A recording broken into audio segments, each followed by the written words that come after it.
Hey, troops, terrific geeks adventures, woo! So, one of the interesting things that happened with the release of the Flash movie, and it doing whatever it ended up doing, got us thinking again about Michael Keaton as Batman. Now, of course, Tim Burton's film for decades has been, one of those seminal pieces, blah, how it transformed the superhero genre, yada, yada, yada, the amazing thing that Keaton did to the character, new ways of looking at, so on and so forth. But, having all this come back, it kind of reemphasized and kind of got me questioning and got me thinking about it. And my girlfriend Tracy brought it up too, where it's like, why is, after all this time, Keaton's take on Batman is something very special and unique. Now, over the decades, there have been a ton of people who have done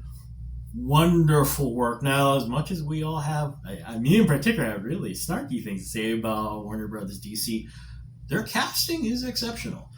For Batman, just recently, Christian Bale, Ben Affleck, who we all laughed and then went, wait a minute, you're an awesome Batman.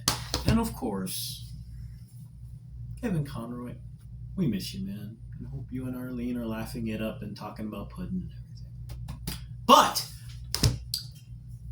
all of them taking the traditional take on Batman, where you've got the two personalities. You've got Bruce Wayne, the rich playboy who tries to basically look like a dork so no one suspects that I'm actually Batman, this genius who can do all these wonderful things, can't even beat Superman. Shut up, I can, because I can prepare, and I know how to make fake kryptonite and stuff. To which Superman goes, well, never mind. Anyway, and somewhere in between in the Venn diagram, of course, is the real guy. The guy that Clark knows, Diana knows, that Alfred knows and goes,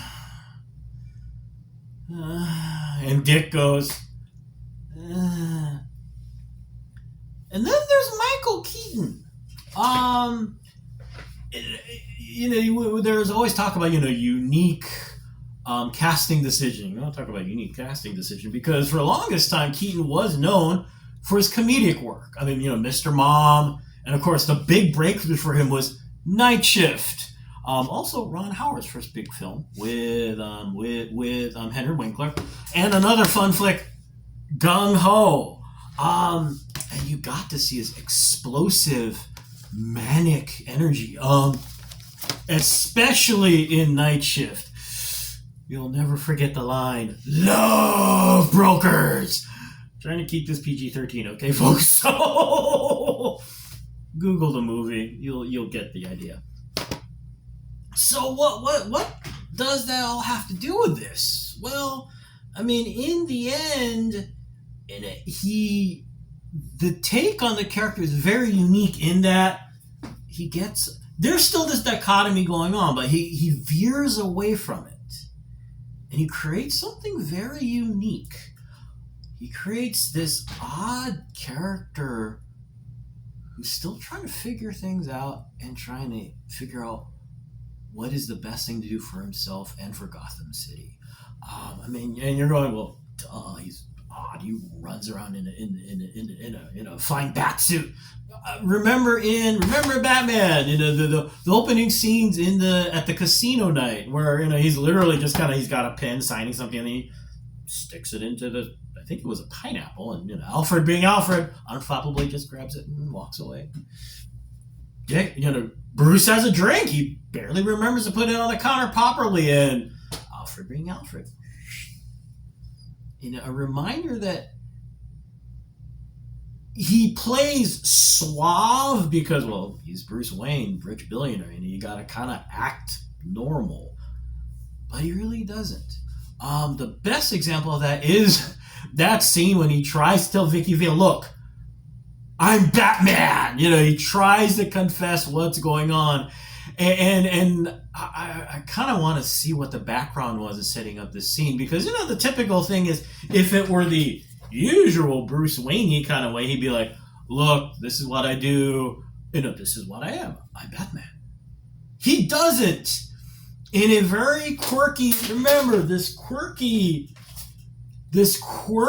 off the wall manic energy, all being contained like a fusion reactor, going in a bajillion directions. So when he explains to Vicky Vale, rather than, being straight up, he goes, you know how most people have a job? He's trying to explain his life, how this is a normal life. This is what I do. And of course, in the end, gets disturbed by the Joker, and he's like stuck there going, and just mouths the words. So what's the result? Result is something very unique that captures a lot of us. And you've got this comic energy, this fireball, this warp core that cannot totally let go. So you get this kind of oddball, funky dude, which transforms him gives him a sense of humanity. Because, this in the end is all a disguise. But what Keaton does with Batman is something we can empathize with. This guy who's just trying to, and literally he says that in the film.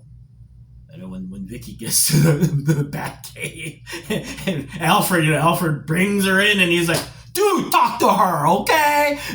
Gotta do everything for you, jeez. And he confesses, I'm still trying to figure this out.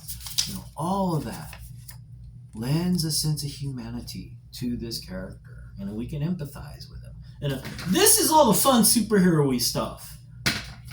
This is real, and it's something we latch onto, and that's what makes it fun. So there you go, a little short thing. It was fun.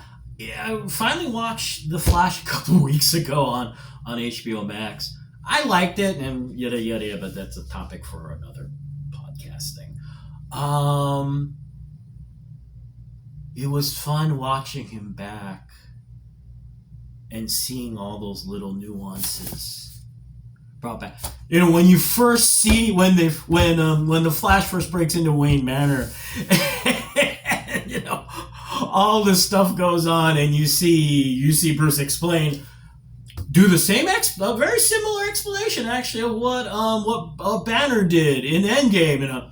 No, time travel does not work the way it does in Back to the Future. And talks about alternative reality, alternative timelines, and all that junk. It was so fun, and then seeing him. I don't know if happy's the word, but in some way, there's this one moment where, actually, no, he's not. It's this weird thing, but it was fun to see him play it. And there's that moment that appears in teasers where he goes, "Come on, let's get nuts." That was a lot of fun to watch. So anyway, for those of you who haven't yet, or who have resisted, people like my age and older going, you have to watch this. That's how we still love him. Yes, there are lots, and Robert Pattinson, bless him, his take on Batman also wonderful. Heck, even okay, this is a bit of a spoiler, but it's a funny one. Even seeing Clooney get in on it on Flash, going, "I mean, I'm Batman." Anyway, it's fun. But it's also fun. It's also wonderful to see something unique. Anyway, I'm gonna go because there's always lots of stuff to do. Anyway, just wanted to babble about that a bit. Hey, y'all take care. May the force be with you. May the odds be in your favor. And as always, be good to each other, K-peeps. Y'all take care. Peace. Bye.